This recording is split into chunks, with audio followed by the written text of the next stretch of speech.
Class 10th का student जिसका नाम है रोहन, बोर्ड एग्जाम आने में सिर्फ और 5 महीने दूरी है। रोहन एक दिन यूट्यूब स्क्रॉल कर रहे थे और एक ऐड आया, 95% student failed because they are studied in wrong way. Rohan तुरंत रुक जाता है और वीडियो को ओपन करता है। टीचर्स कॉन्फिडेंटली बोलता है, अगर तुमने ये कोर्स नहीं लिया तो बाद में रिग्रेट करोगे। और तभी टेस्टिमोनियल्स आता है, सर की वजह से मेरा 98% मार्क्स आए, मेरा लाइफ कॉम्प्लीटली चेंज हो गया है। Limited seats, offer ends on it, 10,000 student already enrolled और लास्ट में आता है 2,999 रुपीज ओनली। और रोहन के दिमाग में सिर्फ एक थॉट आता है, शायद मुझे ये कोर्स अभी ले लेना चाहिए। और तभी रोहन के हाथ से पेमेंट बटन पर पहुंच जाते हैं। लेकिन इसी मोमेंट पर कहानी सिर्फ 2 अलग डायरेक्शन में चला जाता है। टाइमलाइन 1, रोहन तुरंत पेमेंट कर देता है। उसने एक भी सवाल नहीं पूछा, उसने सिर्फ इमोशन फॉलो किए और उसको लगा कि इतने सारे स्टूडेंट ले रहा है तो वो कैसे गलत हो सकता है। ऑफर आज ही खत्म हो रहा है, मैं चांस मिस नहीं कर सकता। और टीचर इतने कॉन्फिडेंस के साथ बोल रहा है तो वो पक्का जेन्युइन होगा। उसने कोर्स खरीद लिया और 2 हफ्ते बाद कोर्स अच्छा था या बुरा वो अभी इम्पोर्टेंट नहीं है। अभी इम्पोर्टेंट है उसने कैसे ये डिसीजन लिया है, इमोशन के बेसिस पर। टाइमलाइन 2, आप वही रोहन लेकिन इस बार कोर्स खरीदने से पहले सिर्फ 30 सेकंड रुक जाता है और अपने आप को एक सवाल पूछता है, क्या मुझे इस इंफॉर्मेशन पर ट्रस्ट करना चाहिए? बस यही सवाल सब कुछ बदल देता है। आप उसका ब्रेन अलग तरह से काम करना शुरू कर देता है। पहला सवाल, एविडेंस क्या है? क्या सिर्फ टेस्टिमोनियल है या फिर इंडिविजुअल रिजल्ट भी है? दूसरा सवाल, ये कोर्स बेच कौन रहा है, टीचर या मार्केटिंग टीम? तीसरा सवाल, लिमिटेड सीट्स, क्या सच में लिमिटेड है या फिर अर्जेंसी क्रिएट करने के लिए लिखा गया है? चौथा सवाल, अगर मैं ये कोर्स ना लूं क्या मेरे पास कोई दूसरा ऑप्शन है? Free YouTube, library, school teachers, दूसरे कोर्सेस? और सबसे इंपॉर्टेंट सवाल, इससे फायदा किसको हो रहा है, मुझे या सेलर को? अब नोटिस करो, रोहन अभी तक कोर्स को रिजेक्ट नहीं किया है। हो सकता है कोर्स एक्सीलेंट हो और ये भी हो सकता है कोर्स सच में वैल्यूएबल हो, लेकिन डिफरेंस ये है कि आप डिसीजन इमोशन से नहीं थिंकिंग से होगा। साइकोलॉजिस्ट ने इस हैबिट को नाम दिया है एपिस्टेमिक विजिलेंस।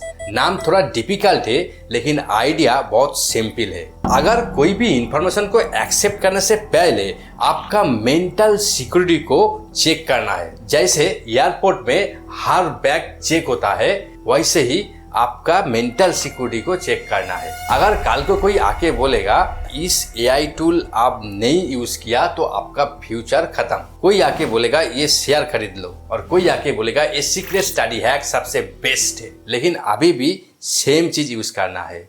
वही सवाल, क्या मुझे इस इंफॉर्मेशन को ट्रस्ट करना चाहिए? सिर्फ एक सवाल आपको हर क्वेश्चन का आंसर तो नहीं दे सकता है, लेकिन इसी सवाल आपका गलत डिसीजन से जरूर बचा देगा। और इसीलिए इंटेलिजेंट लोग और वाइज लोग के अंदर डिफरेंस होता है। इंटेलिजेंट लोग जल्दी आंसर दे देते हैं, लेकिन वाइज लोग ट्रस्ट करने से पहले क्वेश्चन पूछते हैं। तो चलो इस स्टोरी को साइंटिफिकली डिकोड करते हैं।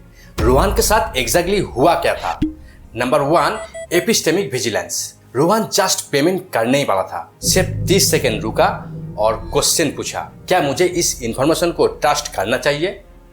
और यही था टर्निंग पॉइंट। और साइकोलॉजी में इसी हैबिट को एपिस्टेमिक विजिलेंस बोला जाता है, यानी ट्रस्ट करने से पहले वेरीफाई करना। अगर ये फिल्टर ऑन है तो मैनिपुलेट करना डिफिकल्ट हो जाता है। अगर ये फिल्टर ऑफ है तो कोई भी अट्रैक्टिव क्लेम तुम्हें इन्फ्लुएंस कर सकता है। नंबर 2, कन्फर्मेशन बायस। स्टोरी में रोहन ऑलरेडी डर रहा था, उसको लग रहा था बोर्ड एग्जाम न जाने कितना डिफिकल्ट होगा। और तभी एक ऐड आता है, 95% स्टूडेंट रॉन्ग वे से पढ़ रहा है। उसने एविडेंस नहीं देखा, उसने सिर्फ वो इंफॉर्मेशन को एक्सेप्ट जो उनके एग्जिस्टिंग फियर को सपोर्ट करती थी। और इसी को साइकोलॉजी में कन्फर्मेशन बायस बोला जाता है। हम सिर्फ सच नहीं ढूंढते, हम सिर्फ वो चीज ढूंढते हैं जो हम पहले से ही मानना चाहते हैं। Number 3, social proof. एड में लिखा था 10,000 student already enrolled, 98% marks. Question है, क्या वो एविडेंस है?